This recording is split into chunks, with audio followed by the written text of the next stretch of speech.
All right. Good evening, everyone. Thanks so much for being here. My name is Allison. I'm the Executive Director of the Gallatin County Democrats. My pronouns are she, her. We are doing a legislative update with Senator Pat Flowers and Representative Jim Hamilton tonight. But before we begin, I would like to do one quick thing. We would like to take a moment before we proceed to acknowledge the gratitude we have towards the many Indigenous nations who call this valley their homelands. Many thanks to the Blackfeet, Crow, Shoshone, and others who have lived here since time immemorial and protected the waters, land, air, and animals. May we proceed with the spirit of respect and generosity that these nations have displayed. And credit to Dr. Shane Doyle for that lands acknowledgement, which I love reading and acknowledging every time. So thank you. So again, thank you all for being here tonight.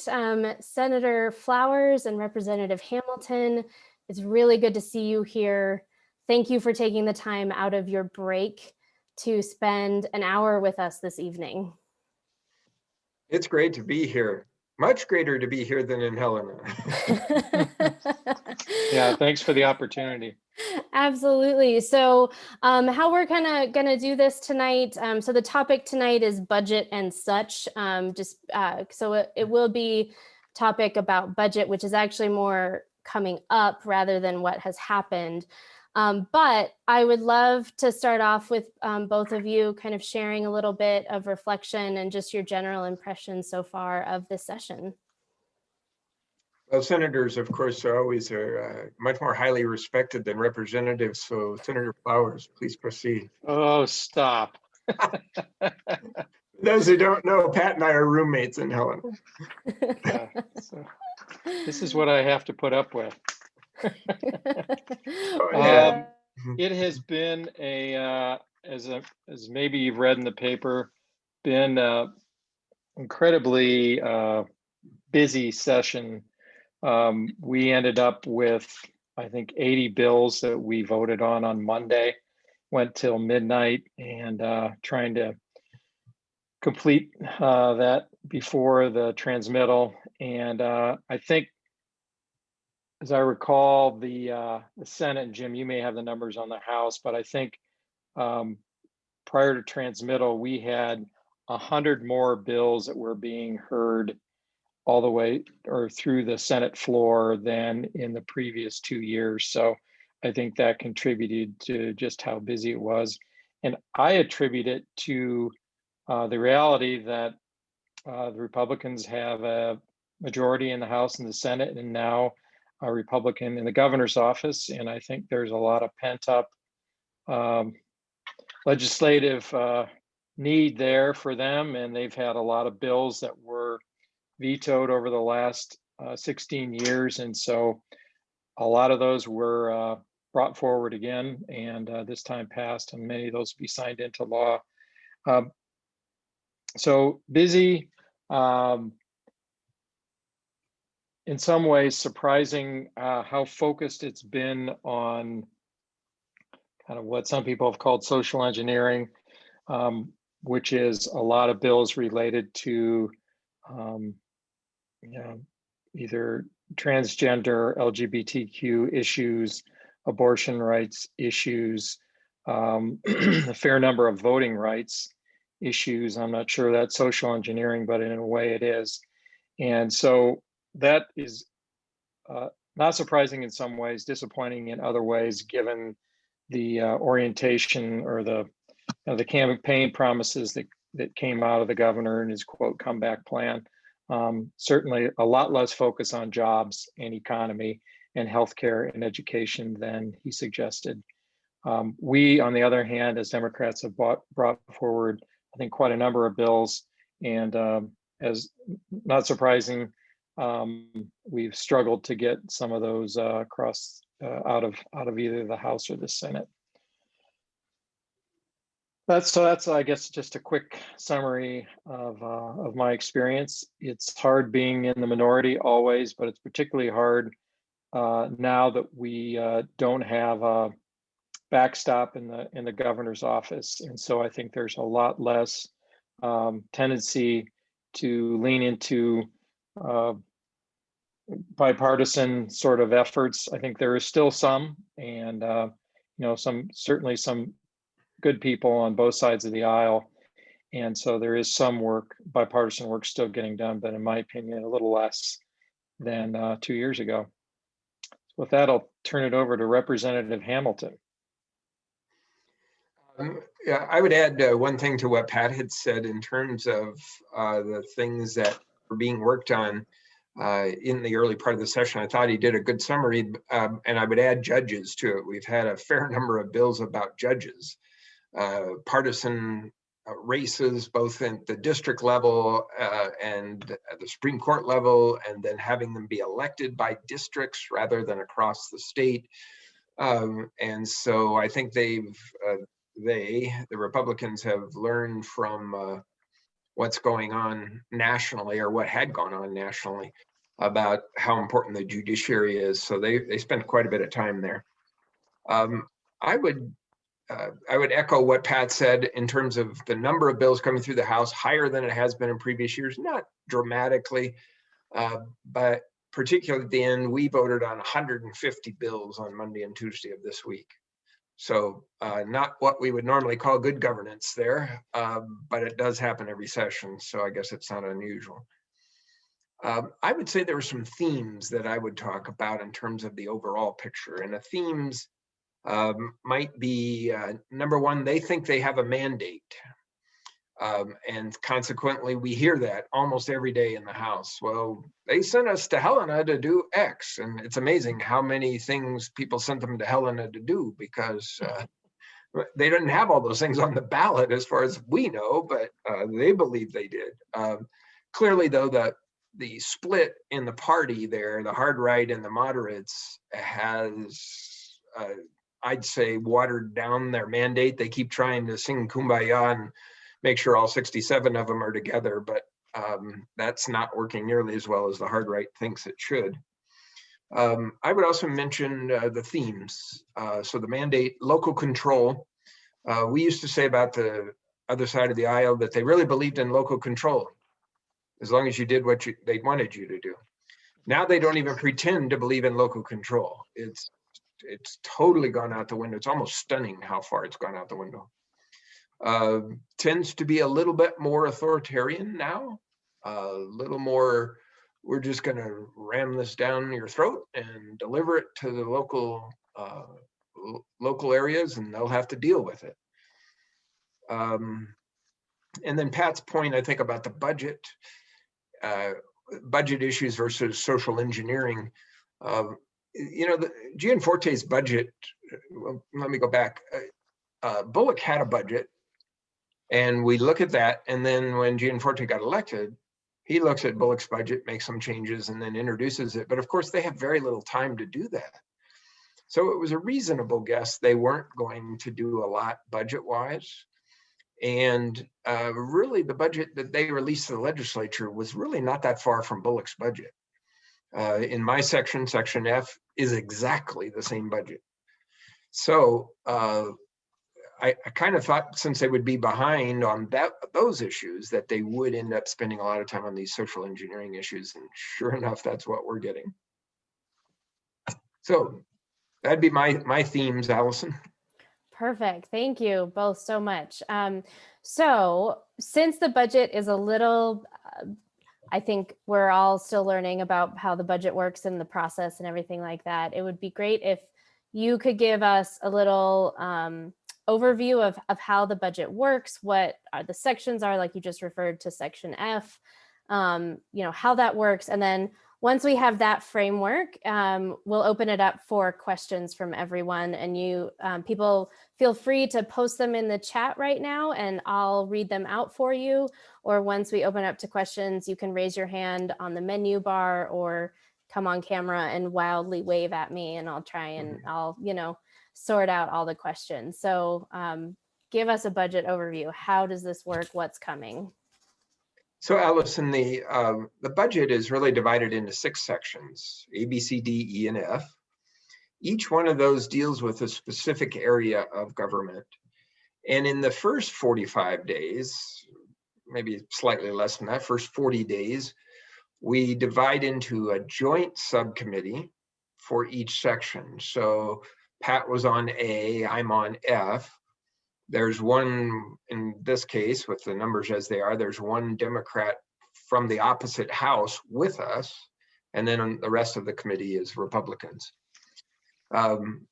So we spend those first 45 days or 40 days kind of getting familiar with the sections of the budget. And in my case, it's infrastructure. And so we heard about reclamation projects and renewable resource projects and infrastructure projects or buildings and repair projects, whereas Pat was section A is the workings of government, basically. So Department of Administration and Revenue and so forth. Section B is Health and Human Services. That's the one that garners most people's attention. C is Natural Resources. D is the Judiciary. And E is Education, another very big one for Bozeman. Unfortunately, we do not have anybody from Bozeman on Section E. That was a bit of an oversight. There's actually 2 folks from Missoula there. So those early days we spend looking at it. Now, next week, those budgets, as worked out in those subcommittees, will be presented to the House Appropriations Committee.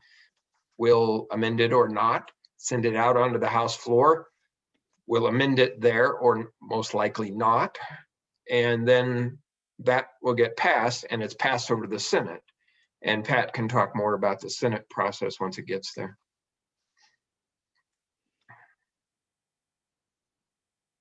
Sure. So we have,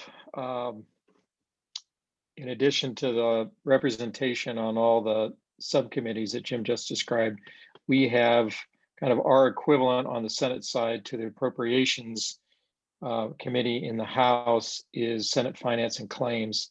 And so we here, we get the opportunity to look at every bill that involves expenditure of more or earnings of more than $50,000.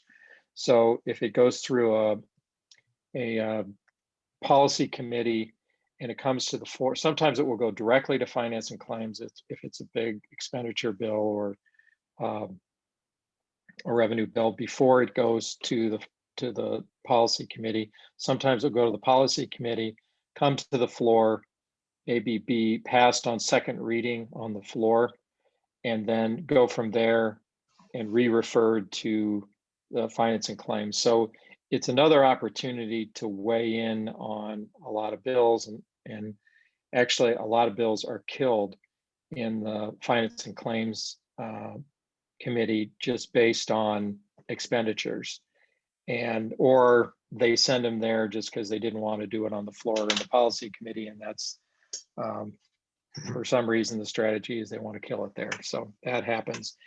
And then in terms of the broader budget, once things are yarded up, so to speak, on the House level by the Appropriations Committee, they'll come over to our side and basically go through the same process in Finance and Claims. And then there's, Jim can probably speak to this better than I can, but then there's a lot of sausage making that goes on between the House and the Senate leadership on the in the Budget Committee, or in the Finance and Claims, the leadership in that committee and the leadership in the Appropriations Committee. And then us who are on the committees have the opportunity to kind of weigh into that process. But at least in my limited experience, that kind of sausage making is driven by a relatively small number of folks. So Jim, what would you add to that? I would go back to last session, though, to talk about what the subcommittee could do. And that Pat and I were on the same subcommittee in Section A last time. And in the subcommittee, they stripped a whole bunch of things out that didn't make any sense. And we were able to go back and amend almost everything back in that they stripped out in House Appropriations. And that was a process of negotiating with the chair of that committee and the subcommittee chair and so forth. So yeah, there's a lot of sausage making that goes on in the last, I'll call it 10 days, maybe might not even be that long. We do have a status sheet along the way, which tells us about these bills that Pat was talking about that need money. They're not part of the main budget, but they come along and they say, hey, we need money for this project. And those are called cat and dog bills. And the cat and dog bills get onto that status sheet. And then at the end of the session, they begin to weigh, what have we got in the budget? How much room do we have on the status sheet? And when looking at our revenues, and that's where the sausage gets made. Cats, dogs, and sausage. Sounds like Yeah. we're talking about budgets right now. Who, just really quick, who are the chairs of Appropriations and Senate and Finance and Claims? Just who are the chairs? So in the House side, the chair of the full committee is Representative Lou Jones from Conrad. And probably a good person to have there if you're going to have somebody on the Republican side. He's great understanding of the budget. On the Democratic side, the vice chair is Mary Cafaro out of Helena. And Mary's on Section B, very obviously, if any of you know her, very, very interested in health and human services. Yeah, on the Senate side, Senate Finance and Claims is chaired by Senator Ryan Osmundson, who does, I think, actually a very good job of running that committee. And the Democratic vice chair is Janet Ellis, senator out of Helena. Great. And Janet also does an outstanding job. She's super hardworking and has a great attention to detail, which in that committee is really important. There's just a lot of moving parts constantly, and trying to stay on top of the individual bills and the implications of those, and then the broader picture is a challenge. And she does a really nice job with that. Mm-hmm. Awesome.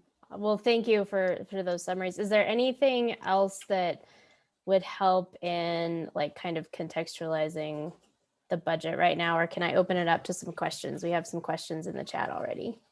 I think that's a good start. Why don't we open it up to questions? Perfect. All right. So first question. Do you consider the Montana Budget and Policy Center the most authoritative source for legitimate news and info for the budget?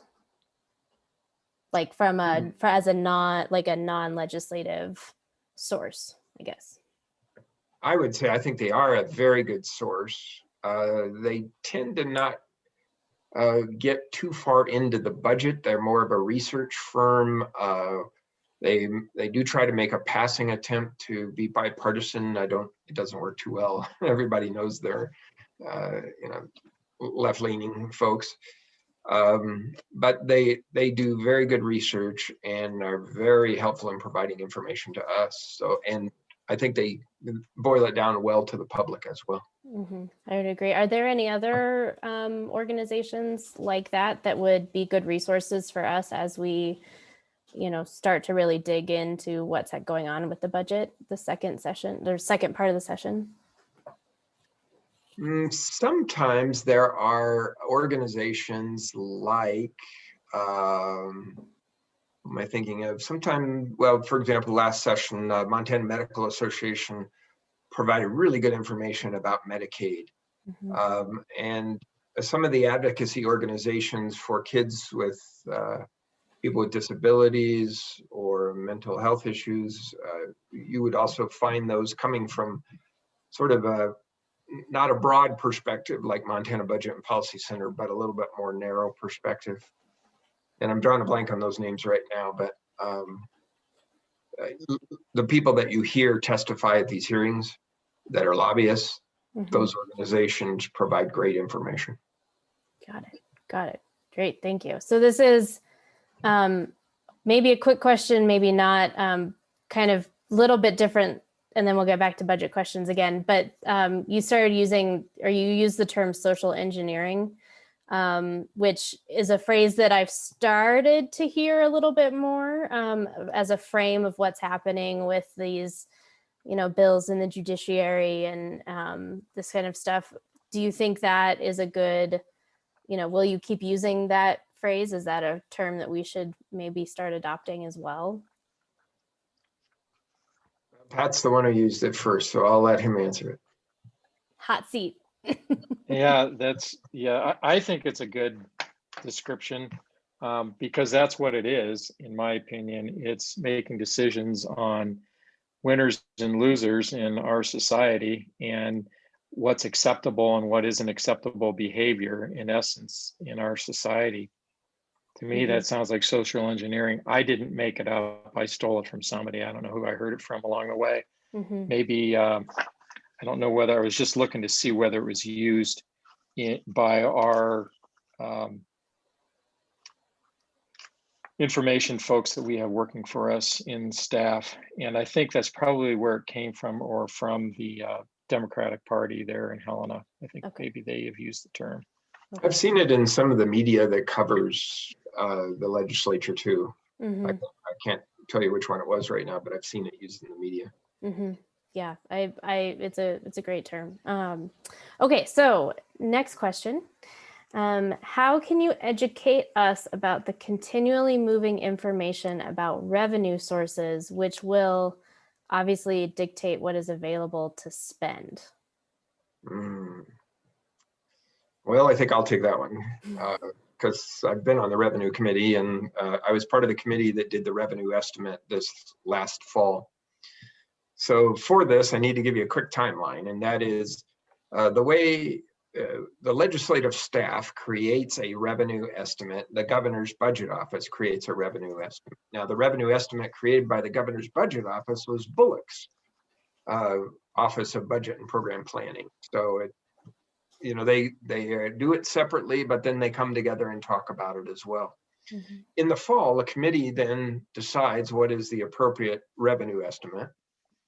And this time we basically just said to the Republicans, well, you guys figure it out, because you're going to have the governor, and then we kind of poke holes in it once they figure it out.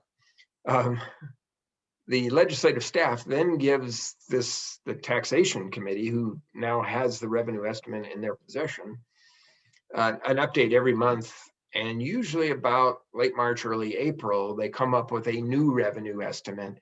And that's the parameters the budget is built on. Right now, revenue is surprising us a little bit, coming in a little bit higher than we expected in November. And so, you might look at that and say, oh, great, we could spend that on certain programs. And the other side of the aisle is looking at it and saying, oh, great, let's give a tax cut. So there will be, unfortunately, some politics around the revenue estimate. It's not as intellectually rigorous as you might hope.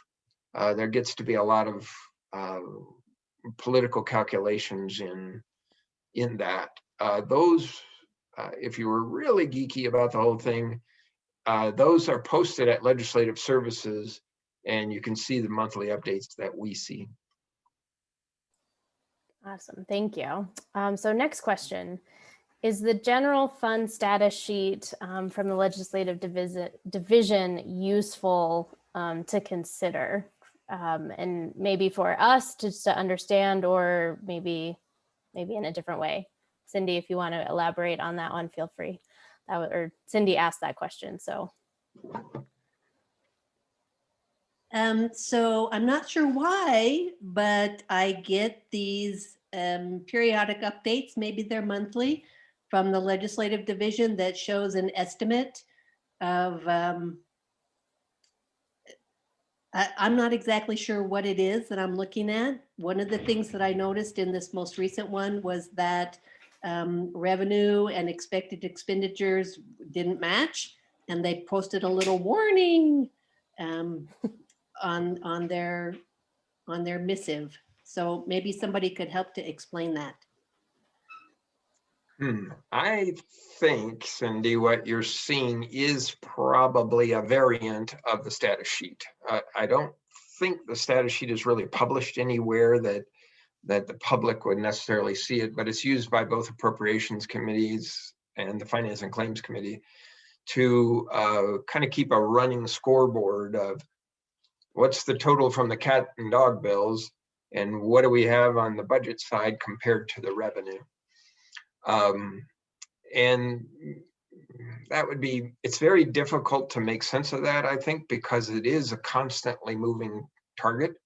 the revenue is moving up and down. We're amending and unamending HB2, which is the major budget bill. The cats and dogs bill pile up and then they get knocked off the status sheet. And so that it would be very difficult to follow the scoreboard if you're outside the game using that. Well, and even inside the game, it's like you can only give it so much credence at this point because, for example, the status sheet that just came out in the past week showed a structural imbalance, what they call a structural imbalance, which means you're going to spend more than you got coming in. And that's fairly normal this time of year. And then we go through the process that Jim just described. So I mean, it's worth looking at, but I don't know kind of what to make of it at this point in the process. There's not a whole lot you can make of it other than, okay, we've dug a big hole here that we're going to have to get out of, or we haven't dug as big a hole that there'll be other opportunities to spend along the way. But yeah, I'm not sure it's worth tremendous amount of focus at this point. Yeah. I think I moving would add targets. I think I would add one more thing to that, and that is, you know, we've now, the Senate has sent us their bills and we've sent our bills, but not all the appropriation bills have switched sides. So Right. if you ask for money in a bill, it becomes an appropriation bill. It has a different transmittal deadline than these general bills that we just jammed through this week. So that changes things because some of those bills that we thought were maybe going to go to the Senate, maybe get killed on the House side and vice versa. And so they come off the status sheet then. So as Pat said, it's very tough to use that for much. Awesome. Thank you. So Mindy has asked a couple questions.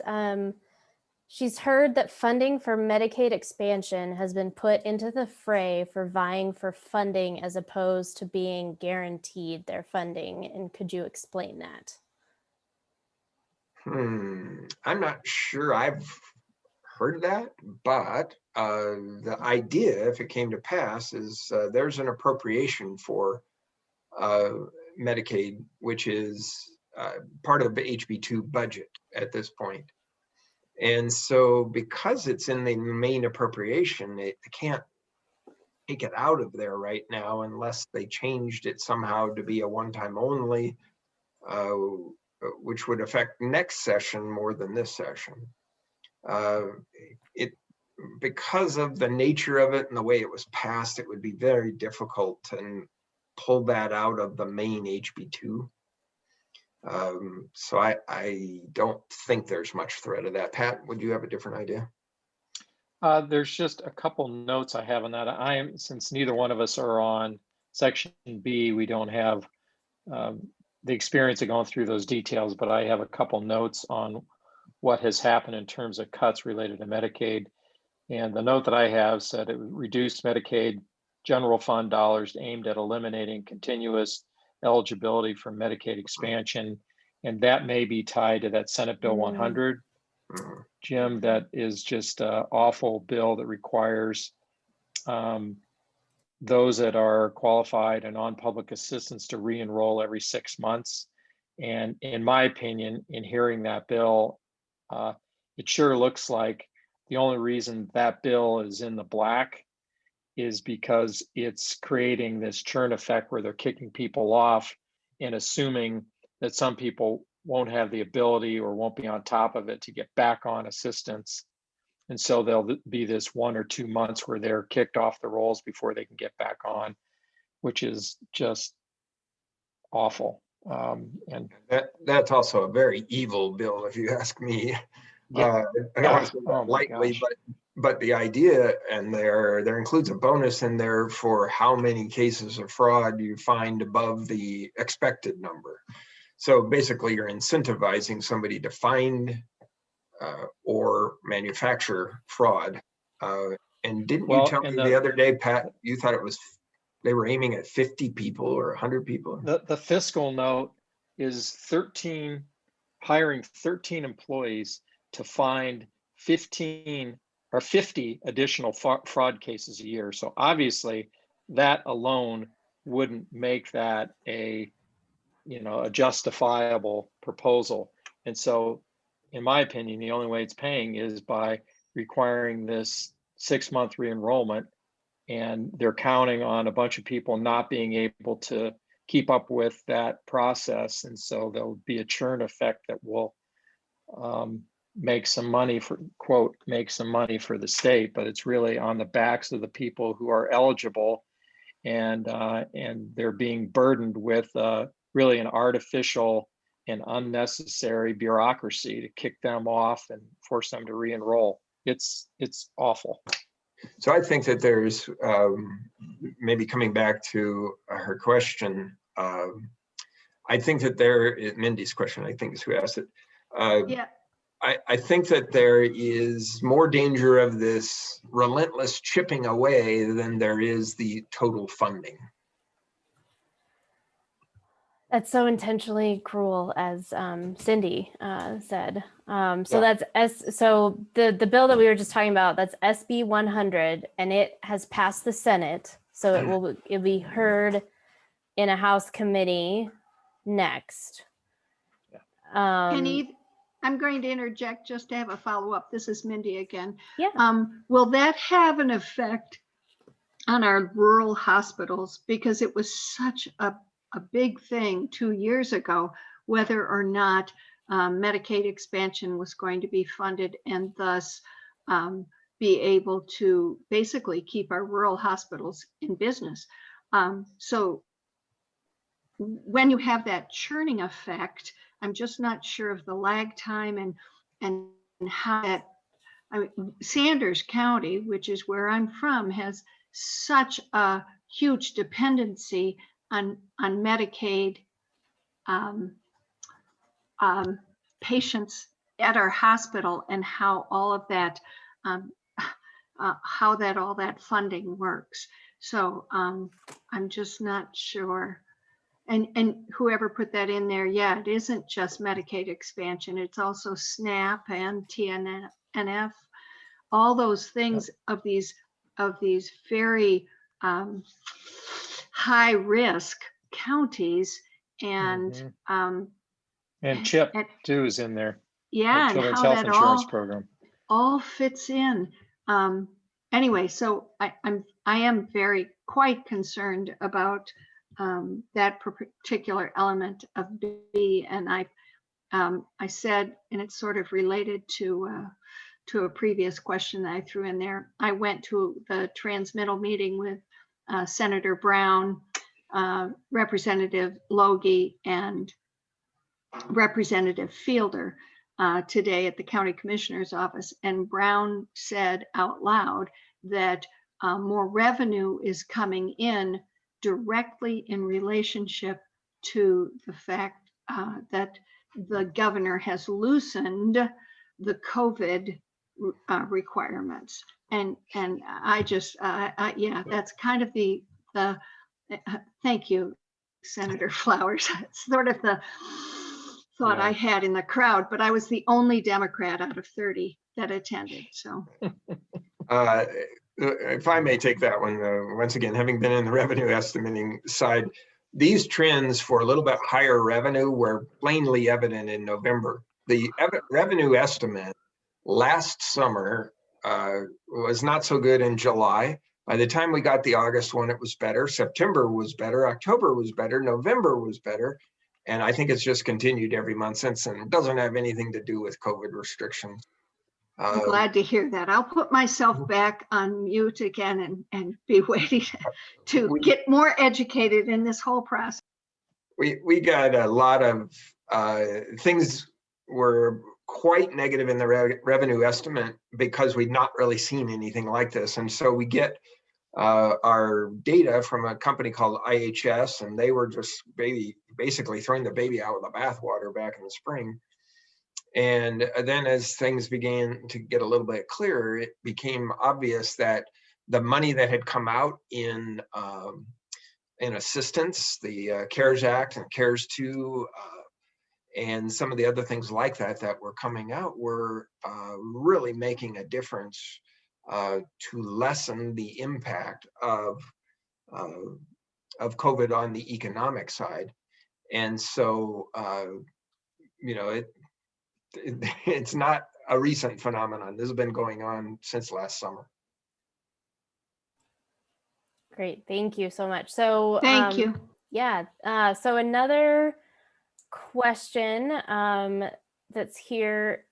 Can you just remind us, when is the appropriation bill deadline? You know, Pat and I were just talking about that the other night. I want to say it's day 60, but I'd have to look that up to be sure. Okay.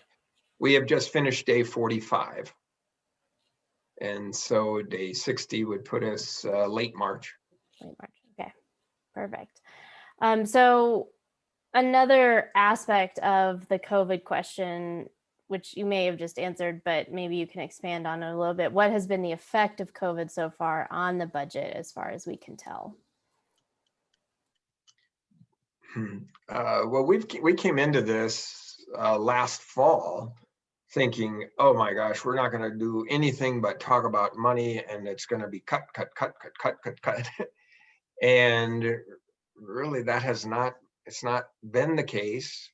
I think you're going to see a push on the Republican side to do a bigger or more tax cuts because we do have more income. And we, with the estimate that was done last fall, we could pay for all the current services we had with present law adjustments. Would have been kind of close, but not certainly real negative in terms of ending fund balances and so forth. And so the picture's just gotten better since then. So there is really no reason that we couldn't, well, we're back to the original choice again, which is, you know, those who are interested in limited government want to give you a tax cut, and those who are interested in providing services, there's money available to provide those services.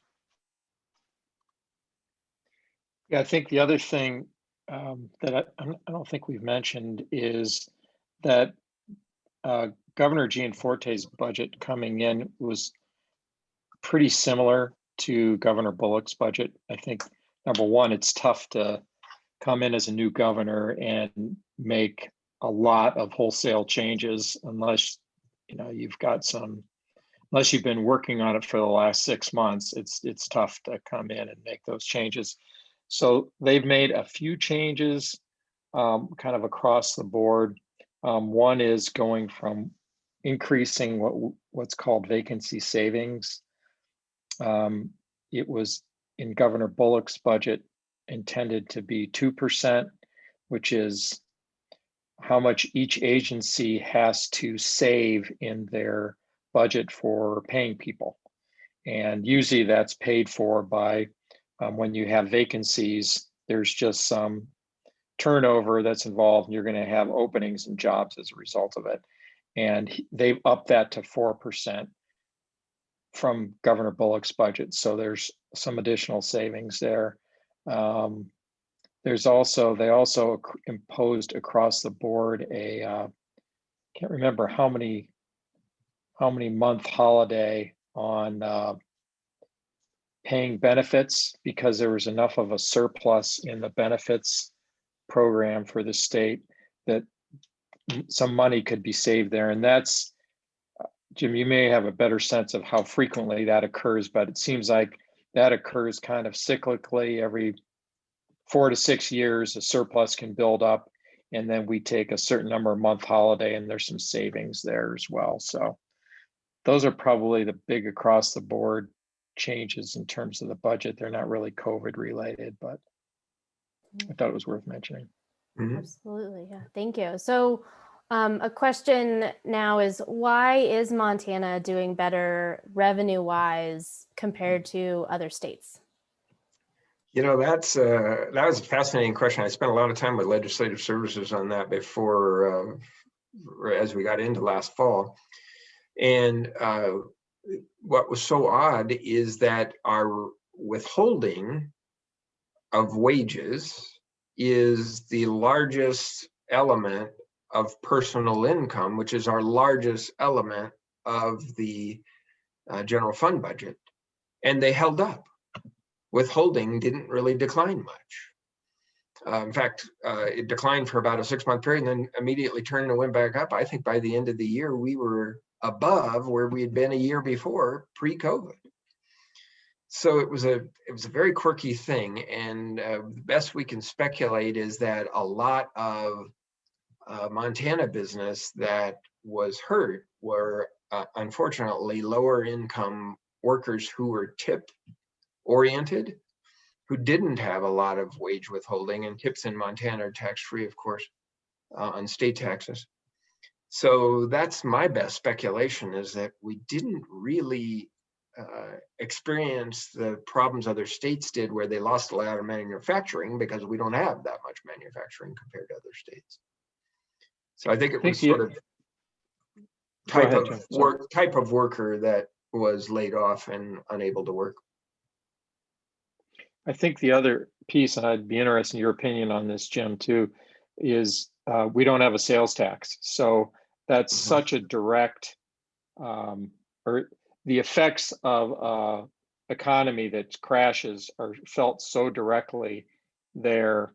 And we didn't have that effect. So I think that's got to be part of the picture as we compare ourselves to other states too.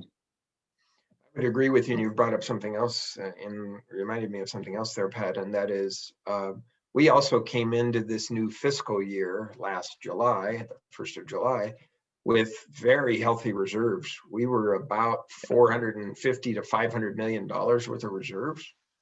And that's a lot for us. And consequently has allowed us to have a little bit more of a cushion.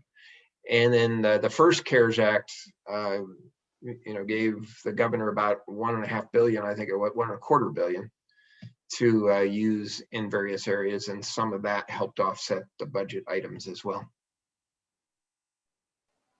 Really interesting. Great question, Cindy. Thank you so much. So there aren't any other new questions right now. So if you have a pressing question, feel free to raise your hand or, shout out. Or Elizabeth, yes, feel free to unmute yourself. Yeah, thank you. So do you think that this session of the legislature is willing to consider keeping any kind of ending fund balance or surplus? What do you think their appetites for the limits of that are? And then speak to the coal trust fund, please. Maybe on that second question, I would have to ask you to ask a little bit more in terms of what you need to know there. But on the first question, Gianforte's budget actually ended with a greater ending fund balance than Bullock's. Targeted. Say it again. You mean he's targeting a greater? Yes. Yeah. And so we'll see how that all turns out when they end up doing all the things they're going to do. But he's certainly aware of it. I actually think he's probably overshooting the mark, but at least he's being fiscally prudent, I suppose you could say. And ask your other question, Elizabeth, about the coal trust again. Well, the coal trust fund, do you think it's vulnerable in this session of the legislature when they seem to be kind of resource driven, and the coal trust fund is a resource? It's a resource in financial terms rather than coal or iron ore terms. There's a real history with the coal trust of a lot of people in the legislature protecting it, and particularly true on the Democratic side, but also true on the Republican side. They get it. And to break the trust, to bust the trust, as they say, you need 75% of the legislature to vote for that. It's not going to happen. They are beginning to whine a little bit because there's a number of programs that are dependent on coal tax revenue, which ends up in a trust, and then that's distributed even for cultural and aesthetic grants or historical preservation grants. Those are two programs I'm familiar with there in my section, and they're being cut down because we don't have as much money from natural resource taxes. So there's the Republican view of that would be to say, well, see, we need to burn more coal. And my view of that would be to say, see, we need to diversify our revenue sources. Speaking of diversifying revenue sources, what about marijuana, which is a big unknown? And how is that being discussed amongst the legislature? And I mean, I sit on a conservation district, and they're trying to figure out whether they can access funding from the marijuana revenue that will be coming in, and whether or not, you know, my answer to that, it's revenue coming. We're not going to earmark one type source of revenue versus the other. That would be cutting off the nose to spite our face. So anyway. So HB 374 just passed out of the House, and that one will, we're taking money from the general fund to fund conservation districts. But Pat's been a little bit more involved in maybe the marijuana piece than I have at this point. Doesn't really affect my section. Can you talk about that, Pat? Yeah, I can talk about it a little bit. One thing they did, and this is in my section, section A, the Department of Revenue was charged with running that program because it's a revenue source, obviously, for the state. And they had a proposal to hire, geez, I think it was like 65 new employees to run this program. And the Republican majority on our committee reduced that down to 12. So it was a pretty dramatic shift. And their rationale was they supposedly looked at other states and compared what, like Washington and Colorado, and looked at the type of staffing that they had that was kind of running this program and collecting the revenue on it. And it was closer to that number, especially when it was combined with the existing staffing that we have that runs the medical marijuana program in Department of Health and Human Services. So their idea was to combine those two staffs and it would run it collectively. So there's that piece. And then the governor came in with his own plans for how we were going to spend that, the revenue from the recreational marijuana sales. And it was entirely different than what was in the initiative that passed. And that's fine because in a way, I mean, or that's appropriate that he would come in with something different because you can't appropriate money in an initiative. Appropriation comes from the legislature. And so he came in with his own ideas on that he was trying to pitch. And a lot of his focus was on focusing that money on behavioral health.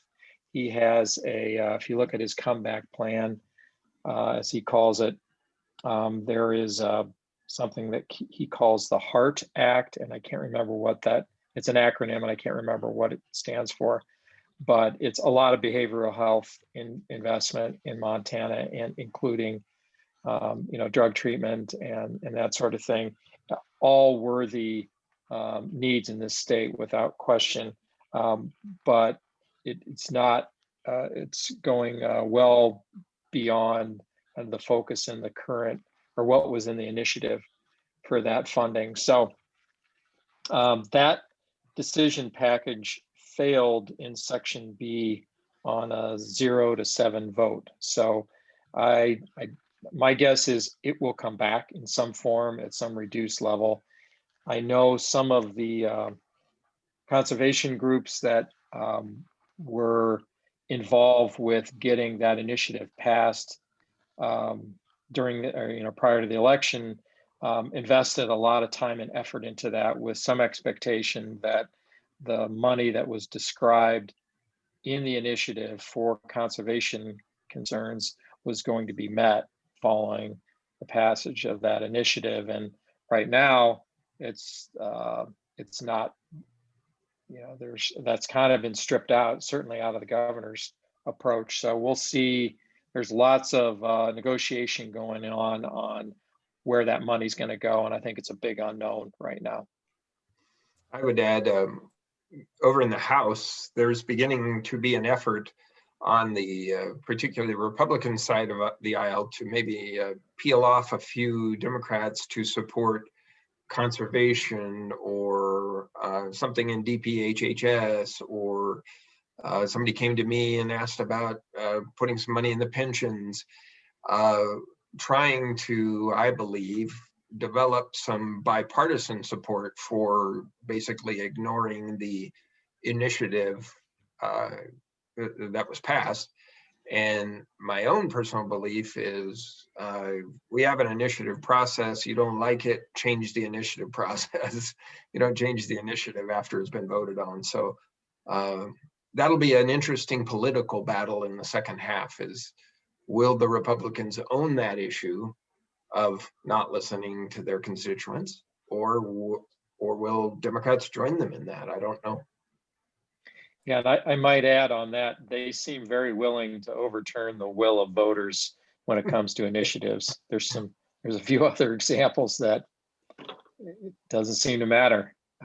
They're gonna do what they want to do, regardless of whether it overturns an initiative. And historically, it didn't used to be that way. Those were sacred. That voters passed it, you would never think to go against it, but things change. Well, they probably should still remain sacred because that was the will of the people. So we need to exercise our right come next election and make sure we start voting some of these people out of office. So if anyone's listening and is interested in running for office, reach out to your, nearest your Democratic representative and, talk about what that could look like where you're at. I'm just going to do that plug every time, probably, when we talk about these things. So another question, does the budget reflect expenses that could come up due to big fires like we've seen in the past? Like where's the fire fund, where it stands right now? Pat, do you remember the number? It's in the 50s, maybe low 60s. Yeah, I was going to say 60 or 65 is the fire fund. And at one point there was expectation that we may have to dip into that in order to cover our expenses in the coming biennium. But I think that's becoming less likely. Is that your sense, Jim? I would agree with you. An average fire year is about 22 million. Even last year was not an average, despite what happened in Bridger Canyon, was not an average fire year in terms of expense. And so that's part of the reason we ended up with more balance at the end of the fiscal year. But yeah, I would be very surprised if we had to dip into the fire fund at this point to make the budget work. We'll just have to see what kind of fire year it is. There's plenty of money there for an average fire year. Well, let's hope for an average fire year then. So more snow, pray for more snow right now. How about that? Exactly. That's all of our energy. Let's manifest that. Well, so there's just a few minutes left before we need to close for the evening. So if there's any last minute questions, feel free to post them in the chat or raise your hand. But I want to thank you both for the conversation with, around the budget. This is an area that just honestly kind of gives me a headache. I won't lie. It's just overwhelming. So I'm sure I'm not the only one. So thank you for explaining it in such a way that it makes sense, at least to me. So thank you. And now we do have another question, which is great. Is there any sense yet of the funding outlook for public education and support of our university system? As I mentioned at the beginning, in the House Appropriations side, Representative Lou Jones from Conrad is the chair of the entire Appropriations Committee, and his favorite subject to spend money on is education. Now, he's not wild about it, and he's not throwing the money around, but it's always tops on his list to make sure they get a goodly amount of money, might be a good way to say that. Maybe a little less enthusiastic on the university side, although they're really focused in the session on apprenticeships and trades education, which certainly does tie into post-secondary education as well. Of other things they did add, and again, I'm not on section E, the education subcommittee, and neither is Jim, but just a couple bullets I've been given. They added 800,000 for a private online pre-K pilot, 1.5 million in the Montana Indian language preservation, and that was a transfer actually from, that program has been in commerce and is always under, well, it's been under fire for sure for the last 2 sessions and probably for the last 6 sessions. So they decided to move it over there, and I think they restored the funding because they had cut it by half in commerce, which was in the section I was in. So that's a good thing.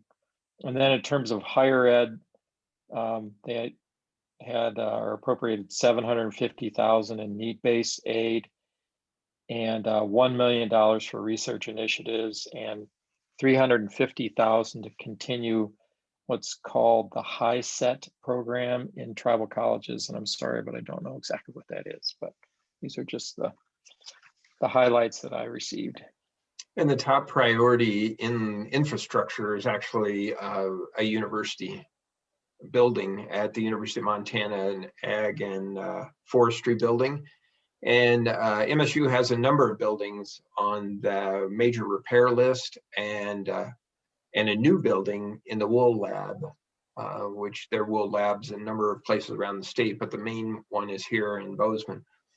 And I think that's got a pretty good chance of going through as well. So it's sort of the basic funding is a little bit perhaps at risk on the community college side because their enrollment is actually lower, which is a very surprising thing. The main university system seems to be okay. I think A and B, or number of students attending elementary through high school, is down, and they are going to need to find those students again and get them enrolled if we can get the coronavirus under control by the fall. And then I think they'll restore that money. But now districts will see a little less money because they have a little less students. Okay, well, thank you. Thank you so much. So it is 7 o'clock, but I would love to know, now that this conversation is over, what are the two of you going to be doing for the next few days to relax and take a break?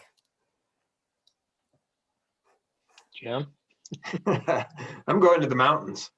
I'm going to hide out. I might do a little cross-country skiing early in the morning before it all melts, and trying to actually, when it starts to melt, I'm going to try and fish for a few afternoons while it's in the mid 50s. Perfect. So we do start again on Monday. We oddly enough have a 5 p.m. Floor session with almost nothing on the board. So I'm not even sure why we're doing it, but it's the way they do things. And then we'll get back to normal work on Tuesday. Perfect. All right. Well, with that, thank you both so much for your time and your insight and all of the work that you've done so far this session. We are so grateful to you, and thank you for being accessible to all of us throughout this time. It's just been fantastic to be able to keep up with both of you and everyone else. And I know that there's a lot of people who are appreciative of that. So thank you. Go rest, go enjoy Montana outdoors. And for those of you who are interested, we are doing another one of these at 7:30. So take a dinner break, and I'll see you back here at 7:30 for a conversation with Senator Pomnikowski and Representative Buckley. And with that, thank you both so much again. Thanks for hosting. Allison. Thanks everybody for coming. Yeah, thank you.